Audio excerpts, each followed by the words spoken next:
Previously, on Talk That Talk. When they say you're trying to be white, what do people mean when they say you're trying to be white? Can I start? Kuan, you got it. Go ahead. I was going to go mine, but Kuan, you got it. I'm sorry. Ladies first. No, go ahead. You jumped up the gun. You got something to say. It's fine. I feel like, and this is the stupidest shit in the world, but trying to be white is when you correct a person in love, but they feel like you speaking over their head. That's the problem. If Rick get on the show and he speaks about phrasing, I don't want to cut you off, but that is the absolute most best way I've ever heard that described in my bro. Like that was so nice, bro. That was man. That was beautiful. Go ahead, bro. Go ahead. But for real, it's like people feel like you're speaking over their head when Rick says things like, I think this could have been phrased better, or maybe they didn't have enough air support. Oh, he think he's something else. Nah, bro, I'm just educated from my craft. Like here's the crazy thing: we would never question the doctor if they told us something, like a medical doctor. We would never do that.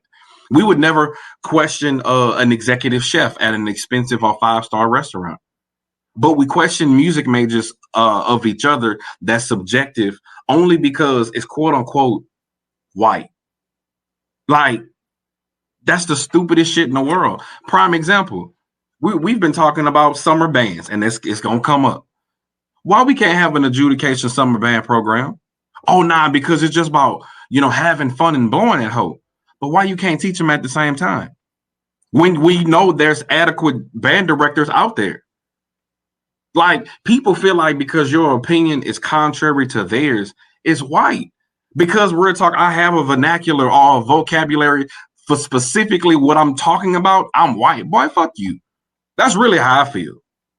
That's really, really how I feel. I do appreciate real talk what the New Orleans, the band legacy doing for those band combines and whatnot. If they're actually teaching, man, that's what's up. That's because that's what we need. But I hate this jarring back and forth because the truth is some shit don't sound good and it doesn't. And people don't want to hear that part. Like I know it's some aspects of my band program. That shit don't sound good. But after every show, for the most part, I ask Rick, how can I improve this? Man, Julian, man, can you teach me this shit? Like I have enough humility and love and passion for the craft to be like, if I don't know it, goddamn it, I'm gonna find it. And one of my organization, they say shit to be one, ask one. So I'm gonna ask you, and you seek delight in all things. Real talk. At the end of the day, I saw it. At the end of the day, the reality of it is, I feel like, bro, people are so arrogant and stuck in their ways to where they don't even know no goddamn better. To where we feel like what's more exciting or more musical, like, look, blow that hoe. Like that's it. It's like, bro, I just know my value. That's really what it is. I just know my value. And once you know your value, you really don't rock with people on that dumbass level. Like, and maybe that is bougie. Maybe I am uppity. It is what it is. But I know that I went and I incurred debt to be the best. Do y'all know how I feel, real talk, that I graduated from a HBCU and when I went to my PWI for my master's program, them people say, bro, you have a passion like none other. But the truth is there are certain aspects that you don't know. You got to start in this remedial class, bro. Cool. Because that's what they going to do. And I don't give a damn about your excuses of what you've been through, what trauma you've been through. This is my standard. One of the hardest teachers that I had, and I'll show it to him, Dr. Shields, Matthew Shields, who was a prodigy from a violinist, and he's a piano composer, has toured in Vienna and so forth and so on. My department chair received her doctorate from LSU and is a classically trained flautist. But those are the people that I want to sit at the table with. Everybody talk about fraternities, so you just gonna let somebody wear your colors and they didn't earn their seat at the table? Man, please, bro. That's all I'm saying. So when it comes to summer band programs, there's some sounds that are awesome. There are some sounds that sound like shit.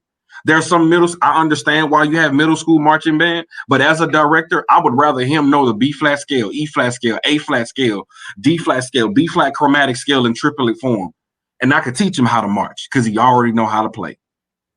We shoot ourselves in the foot for what we set up because, and even though me and Rick had the conversation earlier about, MSD Norfolk and whatnot, I'd rather take a MD person that can teach proper pedagogy than a dude just off the street that can't teach a person how to read.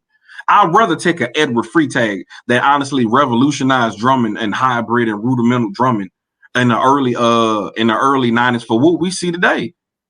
But we don't want to have those conversations because looking at the Blue Devils is white. When most of those snare drum champions at PASIC are Blue Devils.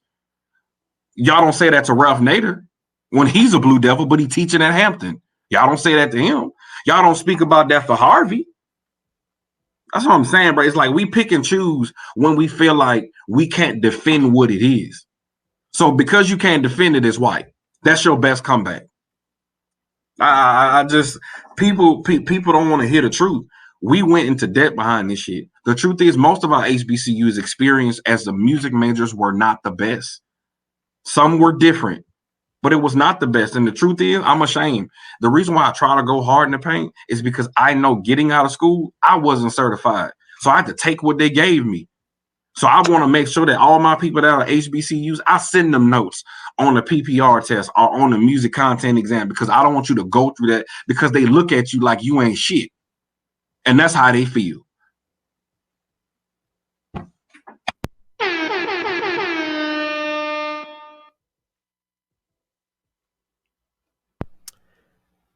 Maya, you wanna go? Now, what I'm supposed to say after that?